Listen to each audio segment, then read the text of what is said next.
everyone, this is Beth from Art by Bedell, and today I want to work on a second page in my bird journal that I'm working on.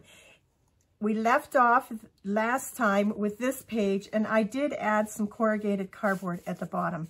I thought that this just didn't look right. It needed something to finish it off, so that makes me happy. Over here, on the opposite side of this page, I want to make two book paper pockets. So I have this page, 2 pages out of a book, and I'm going to just fold it in half and give it a tear. And then to make my top a little sturdier, I'm going to fold down the edge like that. The same on this one here. And then I'm going to have 2 pockets, one up there and one down here. So let's ink these up. And I've chosen different scraps of lace to add to this journal also. And I have this piece here. And I want to put a piece on the top and on the bottom of these pockets. So I'll just get it cut to size. That. Like that. Save this other piece for another spot in our book. And then the next thing I'm going to do is I'm going to take this over to the machine and I'm going to stitch all the way around both pockets. There are our pockets. Just trim these up just a little bit and get rid of some of this overhang of lace that's on them. And I want to add some color to the back. So again, I'm going to go to my paper that I have for this kit. I'm going to add some of this green. So once again, I have to take my straight edge and tear around the edges of this paper to get rid of that white. And then decide how much we want to put on here. I don't want to cover, like, I want to have a border of this cover, of this color here. So let's take like maybe that much.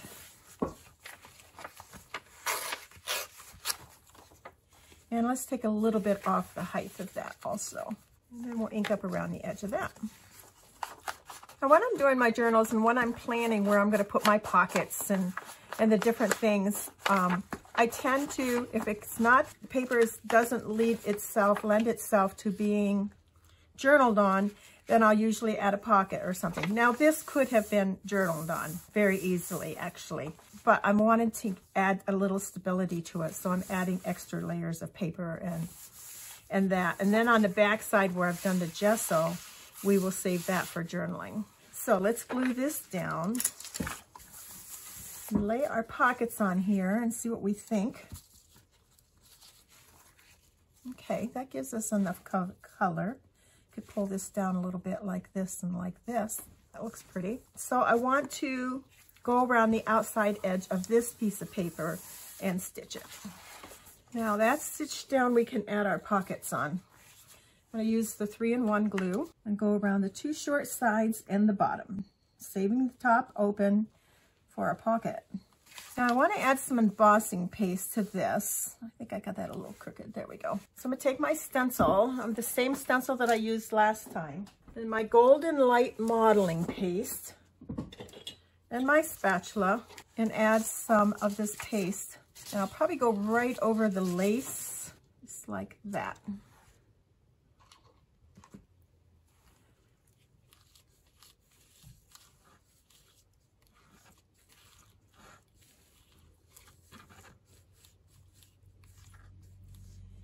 Now, because I didn't clean my stencil before I put it on here after I used it last time with the vintage photo, it's going to turn this brown, and I am just absolutely fine with that.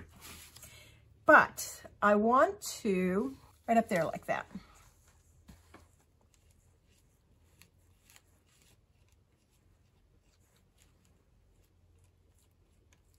Oh, I really like the way that looks. I think that'll be so pretty.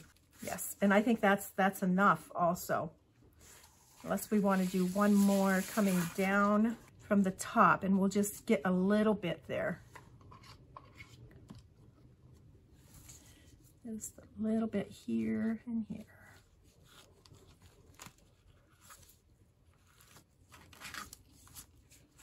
There we go. So I do have to go wash my stencil now because the paste is going to harden on that and it'll ruin the stencil. And we're going to set this side to dry. And while it's drying, we'll make 2 tags for our pockets. Okay, I have these 2 pieces of cardstock that are the right color, the right size. Let's set this aside and ink up around the edge of these to start us off. And we will also stamp some lines on the back of them for journaling.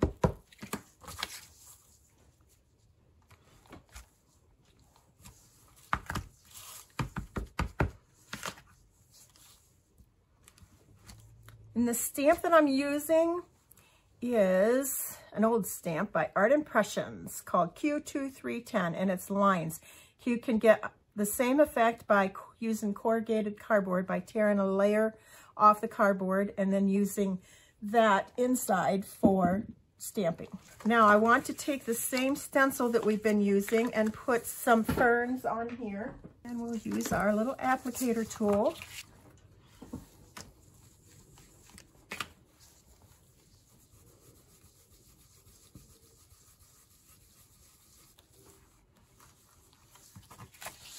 Twist and turn our stencil until we get the amount of ferns on here that we want. I think it's more interesting if you turn them every which way and don't make them all going in the same direction or the same amount of fern. Maybe just do the little bits of it. How about we just take the tail end of it and go off the page. We've come on, but we haven't gone off. And there we go. So we have 2 backgrounds created with our stencil. And we also need to use some of the paper. Let's see, that piece that we had here. And it has some nice collage elements on it. So let's try to get enough for both pieces. There's 1 and there's 2. Now I want to add a little dictionary paper to this. I have a piece that has some pink on it. And I think we'll go with that because there is pink in our print. Pink and gold on it. That's perfect. There we go. That even adds more color to them. It's looking better and better. And how about some scraps of Momigami? I think you know me and my Momigami by now. We'll add that. Also has some pink on it, although it probably won't show very much down below here like that. So we still have our ferns peeking out that we stenciled on there. And we have some nice layers. And we'll glue those all down, and then I will take them to the sewing machine and stitch around them. And we'll take the back side of these and we will take another piece of the paper that we were using and ink that up and add that to the back like we did to the back of the 1 tag that we did yesterday. So we have that one. And let's just tear off a piece down here. So we have the backs done. And we need a focal point on our front. And we want it to be a bird, of course, if we can. All right, I have these from a vintage book. And there's a branch here with 2 birds and a branch here with 3. And I'm going to fussy cut them out and put 1 on each of these cards.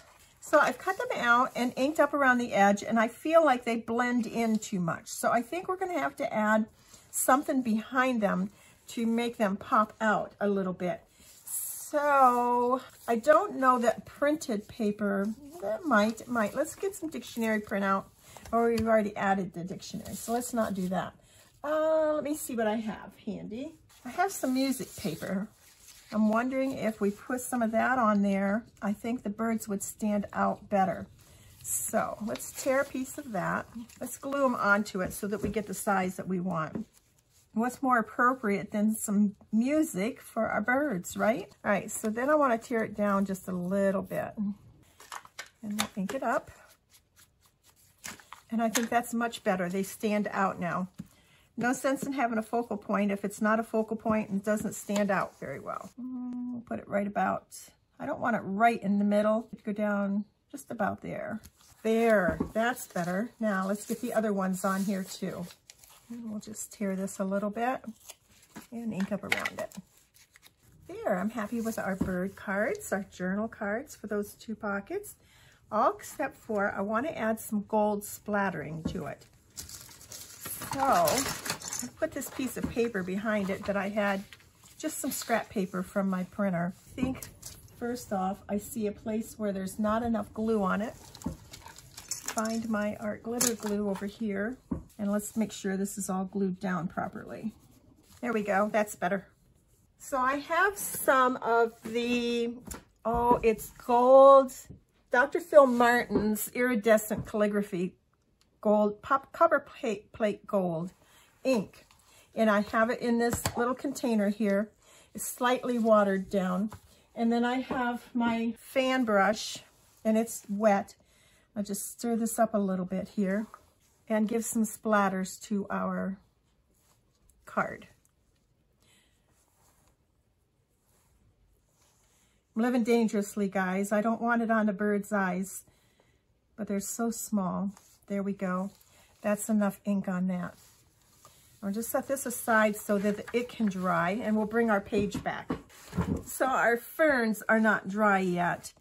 And what else do we have left to do other than to put our tags inside? And they're not dry yet either. So we're not moving forward at the moment. So I'm just going to let this set and let it dry, and then I'll be back. Everything is now dry, and I added some gold speckles to everything also. And the gold that I used for that is the Dr. Phil Martin's ink. And I also put on my pockets a little faux stamp of birds. So I'm going to slip my cards down inside my pocket, just like so. And I'm quite content with that page. So thanks for watching. Oh, and I want to remind you, always watch to the end of my videos if you want to see close-up pictures of the project that we just worked on, because I do have several pictures at the end for you to see. So anyhow, thanks for watching. You have a great day. We'll see you again for the next video in our bird junk journal. Have a great day. Bye now.